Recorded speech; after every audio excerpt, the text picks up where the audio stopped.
بسم اللہ الرحمن الرحیم۔ السلام علیکم عزیز طالبہ و طالبات، امید ہے آپ سب خیریت سے ہوں گے۔ طلبہ و طالبات، آج ہم اپنی درسی کتاب کے سبق نمبر 18 غزل نمبر 2 کے شعر نمبر 5 اور 6 کا مطالعہ کریں گے۔ اس کے خاص الفاظ کے آپ کو معنی بتائے جائیں گے، مفہوم، اور اس کے بعد تشریح کا کام کریں گے۔ تو آئیے کام کا آغاز کرتے ہیں۔ شعر نمبر 5 دیکھیے۔ حال دل یار کو لکھوں کیوں کر۔ حال دل یعنی دل کی کیفیت، حال مطلب کیفیت، حالت، یار محبوب یا دوست۔ ہاتھ دل سے جدا نہیں ہوتا، جدا الگ۔ شعر نمبر 5 کا مفہوم دیکھیے۔ میں اپنے دل کا حال محبوب کو کس طرح لکھوں، کیونکہ ہاتھ تو ہر وقت دل کو پکڑے رکھتا ہے۔ تشریح، اور اس میں پہلے ہم شاعر کا تعارف دیکھیں گے۔ مومن خان مومن اردو کے ممتاز شاعر ہیں۔ ان کی غزلوں میں عشق و محبت کے جذبات کو نہایت نزاکت سے بیان کیا گیا ہے۔ تشریح دیکھیے۔ تشریح طلب شعر میں شاعر نے اپنے دل کی اضطراری کیفیت یعنی بے چینی کی کیفیت اور خط تحریر کرنے میں، خط لکھنے میں اپنی بے بسی کا مبالغہ آمیز مضمون باندھا ہے، یعنی کہ بات کو بہت بڑھا چڑھا کر، اپنی بے بسی اور بے کسی کو بہت بڑھا چڑھا کر بیان کیا ہے۔ شاعر نے محبوب کے مظالم کو ایک عجیب انوکھے انداز میں بیان کیا ہے۔ شاعر کہتا ہے کہ محبوب کی جفاکاری، ستم گری، اس کی طرف سے دیے گئے دکھوں، غموں، پریشانیوں اور اس کی ستم شعاری کی وجہ سے میرا دل افسردہ اور مضمحل ہو گیا ہے۔ محبوب کی بے التفاتی، بے مروتی اور بے وفائی کی وجہ سے میرا دل شکستہ ہو کر رہ گیا ہے، ٹوٹ کر رہ گیا ہے۔ مستقل اضطراب، مستقل بے چینی اور مسلسل بے چینی اور بے کلی کے باعث میرا دل ناتواں ہو گیا ہے، کمزور ہو گیا ہے۔ بے چینی، بے کلی، اضطراب، یہ سب ایک دوسرے کے مترادف الفاظ ہیں۔ شاعر مزید کہتے ہیں، چنانچہ اب میں ہر وقت اپنے ناتواں دل کو تھامے رکھتا ہوں، اپنے کمزور دل کو تھامے رکھتا ہوں، اگرچہ میری شدید خواہش ہے کہ میں محبوب کو اس کے ظلم و ستم سے آگاہ کروں اور اس کے اس رویے سے پیدا ہونے والی صورتحال سے اسے مطلع کروں کہ اس کے ظلم و ستم سے میرا کیا حال ہوا ہے۔ میں یا تو زبانی طور پر اپنے حالات کی تفاصیل بیان کروں یا پھر محبوب کو اپنے حالات و کیفیات لکھ کر خبردار کروں، کہ یا تو میں ذاتی طور پر مل کر بتاؤں کہ اس کی بے وفائی سے میرا کیا حال ہے، یا پھر میں خط میں تحریر کر کے اسے بتاؤں کہ میری کیا حالت ہے۔ لیکن محبوب کے ساتھ شرف ملاقات تو میرے مقدر سے باہر ہے، اس لیے زبانی طور پر تو یہ ہونا مشکل ہے۔ یہاں پر اپنی ہی بات کی تردید کر رہے ہیں کہ میں مل کے بتانا چاہتا ہوں لیکن یہ میرے مقدر میں نہیں ہے، اور کیا ان کے بس میں ہے کہ البتہ تحریر کے ذریعے ممکن ہے لیکن اب وہ بھی نہیں ہو سکتا۔ یعنی کہ دوسری بات وہ کہہ رہے ہیں کہ ہو سکتا ہے کہ میں اس کو خط لکھتا لیکن اب وہ بھی ممکن نہیں ہے۔ اس کی بھی انہوں نے آگے وجہ بیان کی ہے، کیونکہ اب میں ہر وقت اپنے ہاتھوں سے دل کو تھامے رکھتا ہوں تاکہ صدمات کی وجہ سے تڑپنے والا دل اس حد تک زور سے نہ اچھل پڑے کہ میری زندگی کا ٹمٹماتا ہوا چراغ بجھ جائے۔ دراصل اردو کے مختلف شعراء نے اپنے مختلف اعضاء کو محبوب کے ظلم و ستم کی وجہ سے اس قدر ناتواں قرار دیا کہ وہ قلم سے بھی نہیں لکھ سکتے۔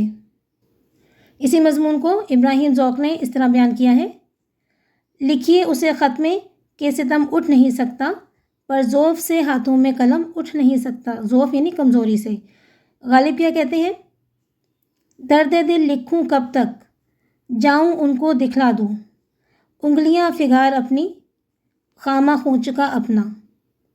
فگار یعنی زخمی، اور خامہ قلم کو کہتے ہیں، خونچ کا مطلب یہ ہوتا ہے زخموں سے بھرا ہوا، یعنی کہ میں کب تک درد دل ان کو لکھ کر بھیجتا رہوں کہ اب تو میری انگلیاں بھی زخمی ہو گئی ہیں، میرا قلم بھی زخمی ہو گیا ہے، اور اچھا ہے کہ میں ان کو جا کر وہ زخم دکھلا دوں جو محبوب سے مجھے ملے ہیں۔ اگرچہ شعر مبالغہ پر مبنی ہے، یعنی کہ بڑھا چڑھا کر بیان کیا گیا ہے، تاہم پھر بھی آج اس طرح کی کیفیت دریافت ہو چکی ہے کہ شدید ترین صدمات کی وجہ سے انسانی دل اس قدر زور سے دھڑکتا ہے کہ جان لیوا بھی ثابت ہو سکتا ہے۔